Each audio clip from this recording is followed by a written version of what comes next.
தமிழ்நாடு அரசு பணியாளர் சங்கத்தின் சார்பில் 20 அம்ச கோரிக்கைகளை வலியுறுத்தி சிறப்பாக இங்கே ஏற்பாடு செய்து அரசு பணியாளர்களை எல்லாம் அழைத்து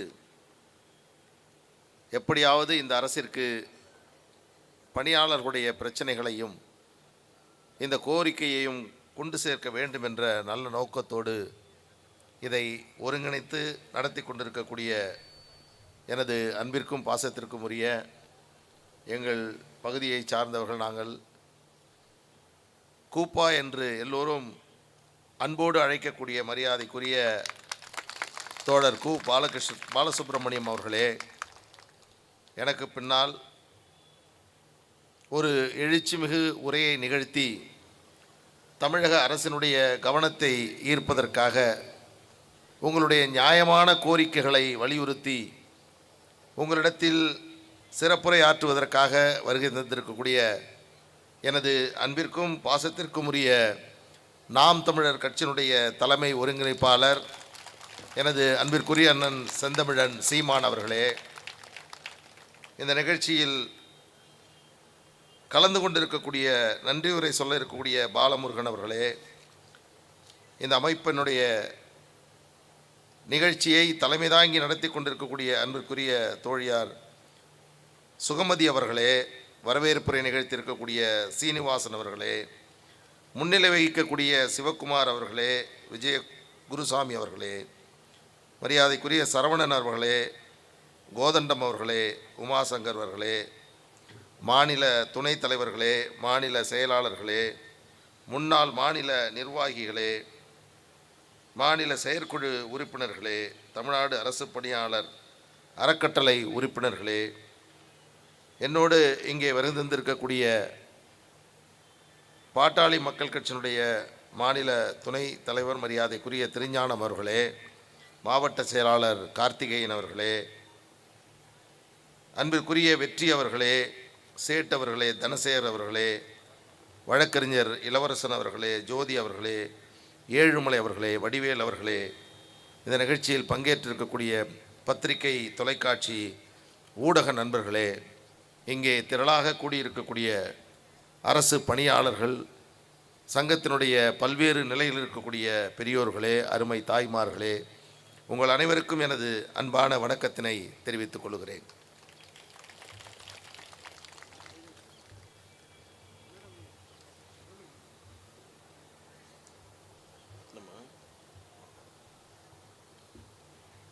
தோழர் அவர்களுக்கு சிறப்பு தலைவர் அவர்கள் சால்வை அணிவிப்பார்.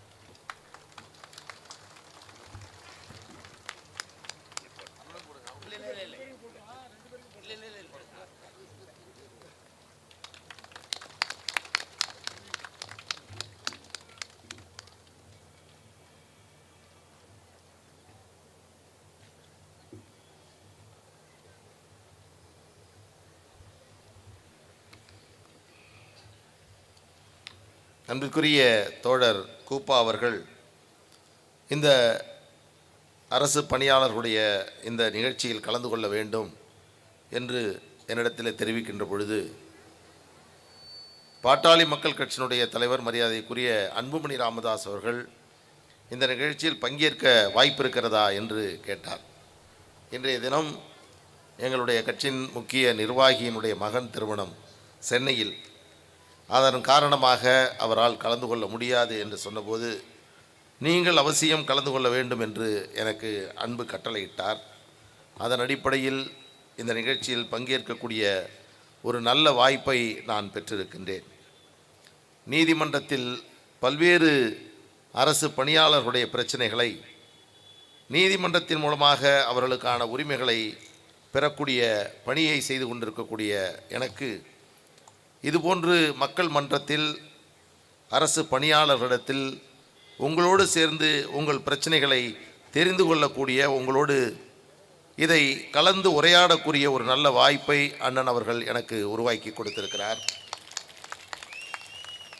ஏதோ ஒரு நிகழ்ச்சிக்கு வந்தேன், கலந்து கொண்டேன், உங்களிடத்தில் கருத்துக்களை சொன்னேன் என்று என்னுடைய கடமையை முடித்து கொள்ளாமல் இந்த நிகழ்ச்சியினுடைய துவக்கத்திலேயே எனது அன்பான வேண்டுகோள், தமிழ்நாடு அரசு பணியாளர் சங்கத்தினுடைய எந்த பிரச்சனையாக இருந்தாலும் உயர்நீதிமன்றம் அல்ல உச்சநீதிமன்றம் வரை உங்களுக்காக நான் வழக்கு நடத்துவதற்கு எந்த நேரத்திலும் தயாராக இருக்கிறேன். 20 அம்சம் கோரிக்கையை இங்கே சொல்லியிருக்கிறார்கள்.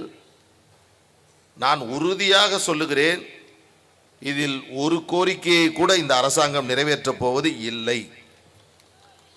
போராடிதான் நாம் பெற வேண்டும், நீதிமன்றத்தின் மூலமாக பெற வேண்டும், சட்ட போராட்டத்தை நடத்த வேண்டும்.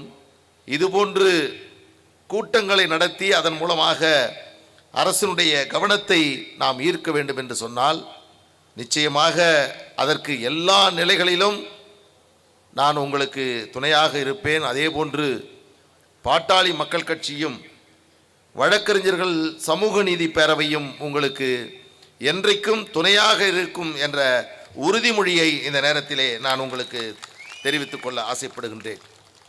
இன்றைக்கு நான் வருகின்ற பொழுது அண்ணன் செந்தமிழன் சீமான் அவர்கள் கலந்து கொள்கிறார். இது போன்ற ஒரு நிகழ்ச்சிக்காக செல்கிறேன் என்று மீண்டும் காலை அன்புமணி ராமதாஸ் அவரிடம் சொன்னபோது, இன்னொரு நாளாக இருந்தால் நிச்சயமாக நான் வந்திருப்பேன், அண்ணன் கூப்பா அவர்களிடம் சொல்லுங்கள், இன்னொரு முறை நிகழ்ச்சியை ஏற்பாடு செய்ய சொல்லுங்கள், நான் கலந்து கொள்கிறேன்.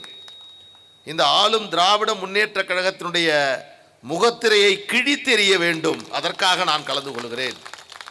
இந்த ஆட்சி நடக்கிறது என்று சொன்னால், இன்றைக்கு ஸ்டாலின் அவர்கள் தமிழ்நாட்டில் முதலமைச்சராக இருக்கிறார் என்று சொன்னால், அவர் அமர்ந்திருக்கக்கூடிய நாற்காலியில் ஒரு கால் இந்த அரசு ஊழியருடைய கால் என்பதை தமிழக முதலமைச்சர் புரிந்து கொள்ள வேண்டும். ஆசிரியர்கள், அரசு பணியாளர்கள், இவர்களால் தான் இந்த ஆட்சி என்பதே இன்றைக்கு தமிழ்நாட்டில் நடந்து கொண்டிருக்கிறது. ஆனால் நம்பி வாக்களித்ததோடு மட்டுமல்லாமல் தன்னிடம் இருக்கக்கூடியவர்கள், உறவினர்கள், தன்னை பார்க்க வரக்கூடியவர்கள், அரசு பணியில் இருக்கின்ற பொழுது அலுவலகத்திற்கு வரக்கூடியவர்கள், இவர்களெல்லாம் பார்த்து திமுகவிற்கு ஓட்டு போடுங்கள், திமுகவிற்கு ஓட்டு போடுங்கள் என்று சொல்லி அந்த உங்களுடைய ஆதரவோடு தான் இந்த ஆட்சி என்பது இங்கே நடைபெற்றது, அமர்த்தப்பட்டது. ஆனால் ஆட்சி அமர்த்தியதற்கு பிறகு இன்று வரை திராவிட முன்னேற்ற கழகம் அரசு ஊழியர்களுக்கு செய்திருக்கக்கூடிய துரோகம் என்பது என்னை பொறுத்தவரையில் பச்சை துரோகத்தை உங்களுக்கு இந்த ஆட்சி செய்து கொண்டிருக்கிறது. இது ஏதோ நாங்கள் எல்லாம் எதிர்க்கட்சி, நான் அண்ணன் சீமான் அவரெல்லாம் எதிர்க்கட்சி என்பதற்காகவும், திமுகவை வசைபாடுவதற்கு ஒரு வாய்ப்பு கிடைத்து விட்டது என்பதற்காகவும், ஆளும் கட்சியை திட்ட வேண்டும் என்பதற்காகவும் நாங்கள் இங்கே வரவில்லை. நீங்கள் பல்வேறு இயக்கத்தை சார்ந்தவர்கள் என்பதை அண்ணன் கூப்பா அவர்கள் சொன்னார்கள். எனவே திமுக மிகப்பெரிய பழியை செய்து விட்டது, எனவே திமுகவிற்கு நீங்கள் ஓட்டு போடாதீர்கள், மாறாக எங்களுக்கும் அண்ணன் சீமான் அவர்களுக்கும் ஓட்டு போடுங்கள் என்று கேட்பதற்காகவும் உங்களிடத்தில் நாங்கள் வரவில்லை. நீங்கள் யாருக்கு வேண்டுமானாலும் ஓட்டு போடுங்கள். ஒரு பெயரை நீங்கள் பெற்றிருக்கிறீர்கள். திராவிட முன்னேற்ற கழகம் ஆட்சிக்கு வருவதற்கு அரசு ஊழியர்கள் தான் காரணம் என்ற நல்ல பெயரை நீங்கள் பெற்றிருக்கிறீர்கள்.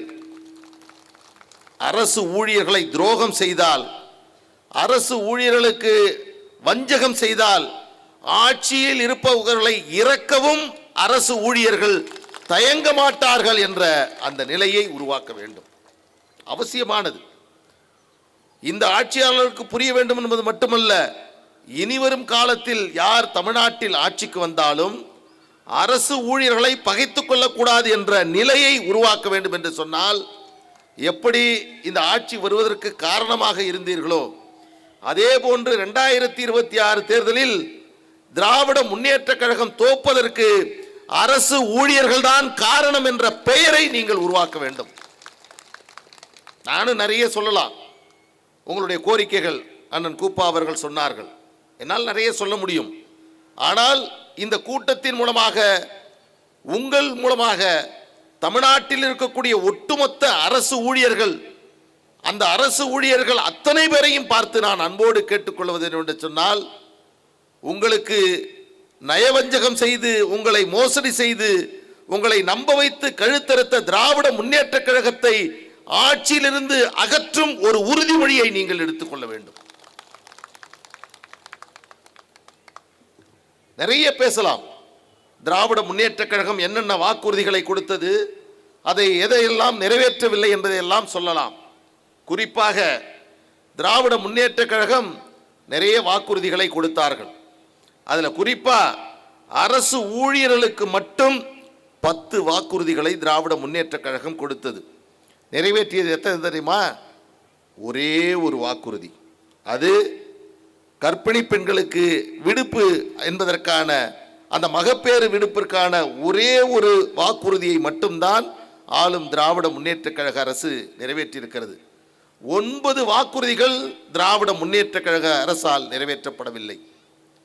உங்களை பார்த்து நான் அன்போடு கேட்டுக்கொள்கிறேன். பாட்டாளி மக்கள் கட்சி என்பது அரசு ஊழியர்களுக்காக தொடர்ந்து குரல் கொடுக்கக்கூடிய ஒரு இயக்கம் என்பது உங்களுக்கு நன்றாக தெரியும். அது எந்த பிரச்சனையாக இருந்தாலும், குறிப்பாக உங்களுக்காக தொடர்ந்து அந்த பழைய ஓய்வூதிய திட்டத்தை நடைமுறைப்படுத்த வேண்டும் என்று இவர்கள் வாக்குறுதியை கொடுத்தார்கள். ஆட்சிக்கு வந்தார்கள். ஆட்சி இன்னும் 6 மாதத்தில் முடிய போகிறது. ஆனால் இன்று வரை அந்த பழைய ஓய்வூதிய திட்டத்தை கொடுப்பதற்கான ஒரு சிறு மூகாந்திரம் கூட இந்த அரசிடம் இல்லை.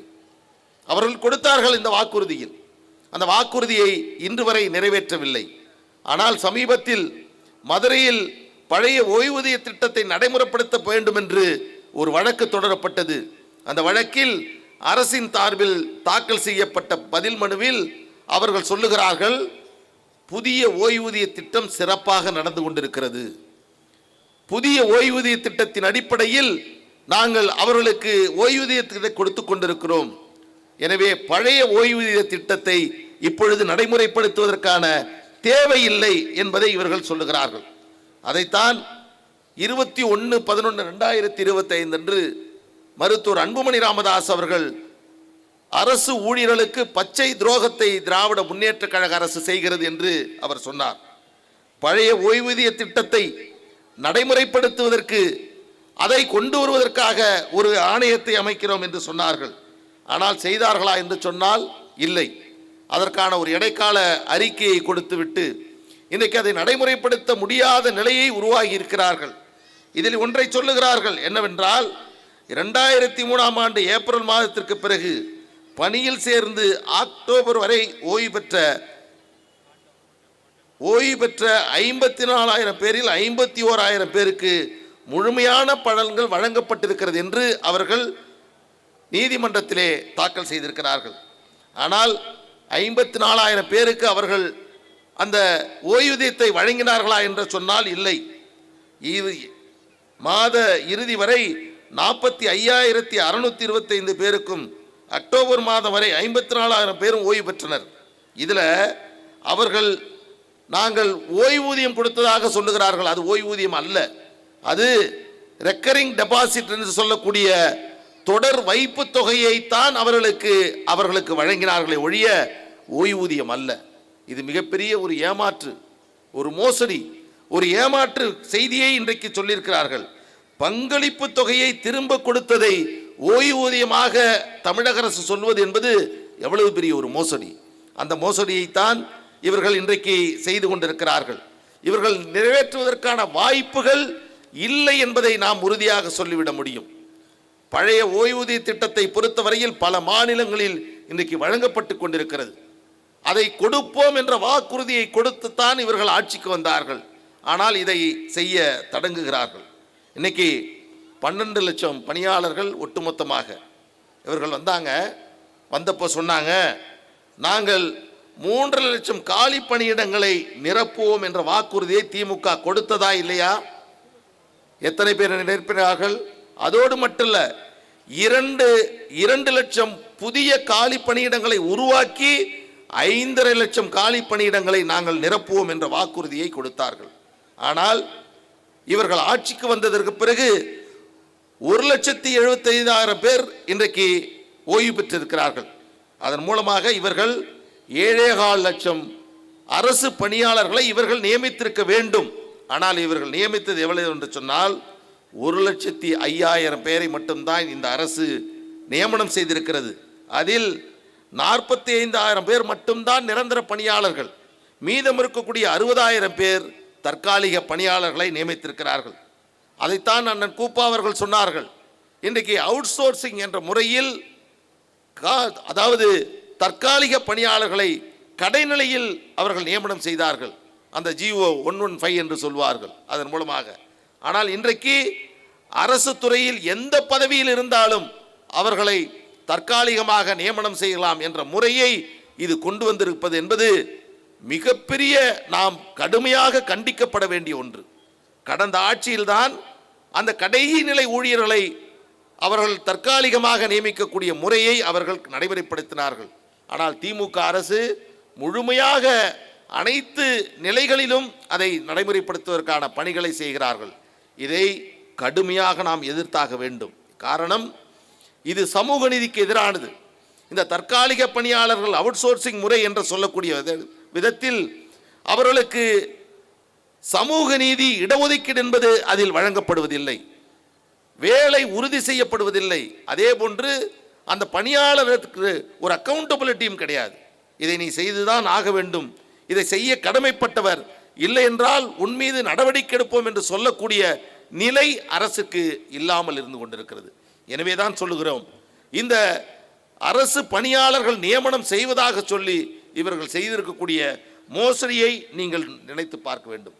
இன்னொன்று, சத்துணவு பணியாளர்கள், அங்கன்வாடி பணியாளர்கள், டாஸ்மார்க் ஊழியர்கள்.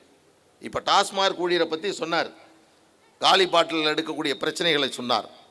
டாஸ்மார்க் பணியாளர்களுடைய நிலைமை மிக மிக கொடூரமானது.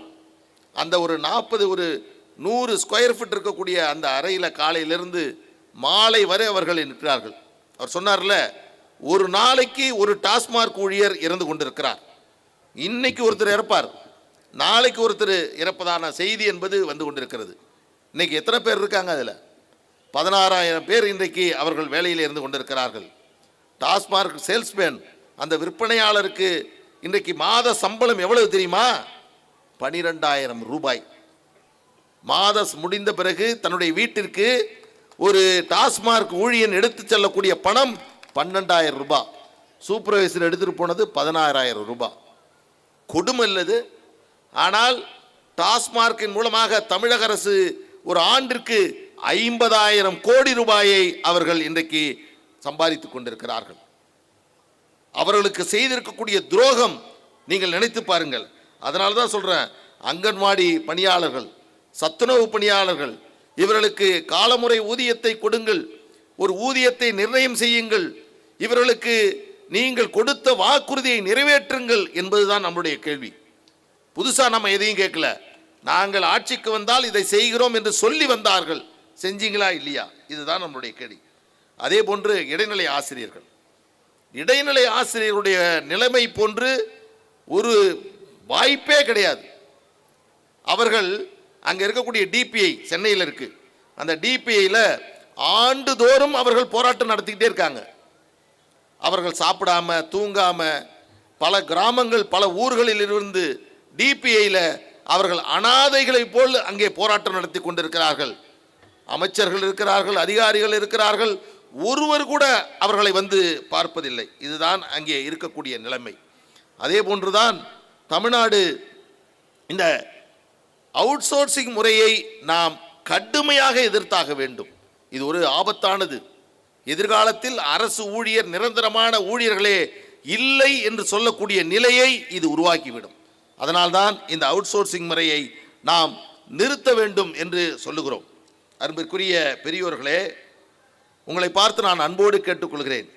பாட்டாளி மக்கள் கட்சி, திராவிட முன்னேற்றக் கழகம் கொடுத்த வாக்குறுதிகள் என்ன, அதில் எத்தனை நிறைவேற்றினார்கள், எத்தனை நிறைவேற்றவில்லை என்று விடியல் அரசு என்று அவர்கள் சொன்னார்கள். இது எங்கே விடியல் என்று சொல்லி பாட்டாளி மக்கள் கட்சி ஒரு புத்தகத்தை நாங்கள் வெளியிட்டிருக்கிறோம். இந்த நிகழ்ச்சி முடித்த பிறகு அண்ணன் கூப்பா அவர்களிடமும் இங்கே இருக்கக்கூடிய முக்கிய நிர்வாகிகளிடம் இந்த நூலை உங்களுக்கு நாங்கள் தருகிறோம். இதில் நாங்கள் சொல்லுகிறோம், அரசு ஊழியர்களுக்காக 10 வாக்குறுதிகளை கொடுத்து அவர்கள் நிறைவேற்றியது ஒரே ஒரு வாக்குறுதி தான் என்பதை நாங்கள் இதில் தெளிவுபடுத்தியிருக்கிறோம். வேலைவாய்ப்பை உருவாக்குவது தொடர்பாக வாக்குறுதி 181. பகுதி நேர ஓவிய ஆசிரியர்கள், இசை ஆசிரியர்கள், உடற்பயிற்சி ஆசிரியர்கள் ஆகியோரை பணி நிரந்தரம் செய்ய நடவடிக்கை மேற்கொள்ளப்படும் என்று சொன்னார்கள். அதை செய்யவில்லை. அதேபோன்று தமிழகம் முழுவதும் உள்ள அரசு அலுவலகங்களில் காலியாக உள்ள பணியிடங்களில் 3,50,000 இளைஞர்களை நியமிக்கப்படுவார்கள் என்று வாக்குறுதி 187 நிறைவேற்றப்படவில்லை. இதையெல்லாம் நாங்கள் இதில் பட்டியலிட்டிருக்கிறோம். அரசு ஊழியர்களுக்கு நலன்கள் தொடர்பாக இவர்கள் போட்ட பட்டை நாமத்தை ஒவ்வொன்றாக நாங்கள் இங்கே பட்டியலிட்டிருக்கிறோம். ஏதோ வந்தோம் உங்களுக்காக பேசுகிறோம் என்று சொல்லவில்லை. இந்த கருத்து தமிழகத்தினுடைய அனைத்து மக்களிடமும் செல்ல வேண்டும். இந்த செய்தி அரசு ஊழியர்கள் அத்தனை பேருக்கும் இது செல்ல வேண்டும். புதிய ஓய்வூதிய திட்டம் கைவிடப்பட்டு பழைய ஓய்வூதிய திட்டம் மீண்டும் நடைமுறைப்படுத்தப்படும் என்று அவர்கள் கொடுத்த வாக்குறுதி எண்ணிக்கை 309. அதிலே சொன்னார்கள். நிறைவேற்றினார்களா என்றால் இல்லை. தமிழக அரசு அலுவலர்களில் பணி தொடர்பான பிரச்சனைகளை தீர்த்து வைக்க இங்கே தமிழ்நாட்டில் தீர்ப்பாயம் ஸ்டேட்டு அந்த ட்ரைபூனல் என்று சொல்வார்கள் நியமிக்கப்படும் என்று சொன்னார்கள். வாக்குறுதி 310 நிறைவேற்றப்படவில்லை. 8000 அடிப்படை ஊதியம் நியமனம் செய்யப்பட்ட இடைநிலை ஆசிரியர்கள் சம வேலைக்கு சம ஊதியம் வழங்கப்படும் என்று சொன்னார்கள். இருக்காங்களா? இல்லையா? அதில் பாருங்க, ஒரு பெரிய அநியாயம். இந்த சம வேலை சம ஊதியம் இதில் செய்திருக்கக்கூடிய மோசடி என்னன்னா, 2009ஆம் ஆண்டு மே மாதம் 31ஆம் தேதிக்கு முன்னால் சேர்ந்தவர்கள் 31க்கு பிறகு சேர்ந்தவர்களுக்கும் இருக்கக்கூடிய வித்தியாசம் 16,000 ரூபாய். இருவரும் செய்யக்கூடிய வேலை ஒரே வேலை. ஆனால் நாங்கள் ஆட்சிக்கு வந்தால் இந்த சம்பள வித்தியாசத்தை சரி செய்து சரியான முறையான சமமான சம்பளத்தை வழங்குவோம் என்ற வாக்குறுதியை கொடுத்து வந்தார்கள். ஆனால் அதை நிறைவேற்றினார்களா என்றால் இல்லை. பல்வேறு கோரிக்கைகளை போராடி பல வழக்குகளை சந்தித்தவர்கள் அந்த வழக்குகளை எல்லாம் 17P சார்ஜ் என்று சொல்வார்கள். அதையெல்லாம் நாங்கள் ரத்து செய்கிறோம் என்று வாக்குறுதியை கொடுத்தார்கள். நிறைவேற்றவில்லை. தமிழகத்தில் பணியாற்றும் சத்துணவு அங்கன்வாடி ஊழியர்கள் அரசு பணியாளர்களாக பணியமர்த்தி காலமுறை ஊதியத்தை வழங்குவோம் என்று அவருடைய வாக்குறுதி 313 சொன்னார்கள். அதை நிறைவேற்றவில்லை. அதிமுக அரசில் பழிவாங்கப்பட்டவர்கள் அவர்களுடைய அந்த வழக்குகளை எல்லாம் நாங்கள் திரும்ப பெறுவோம் என்று சொன்னார்கள். அது நிறைவேற்றப்படவில்லை.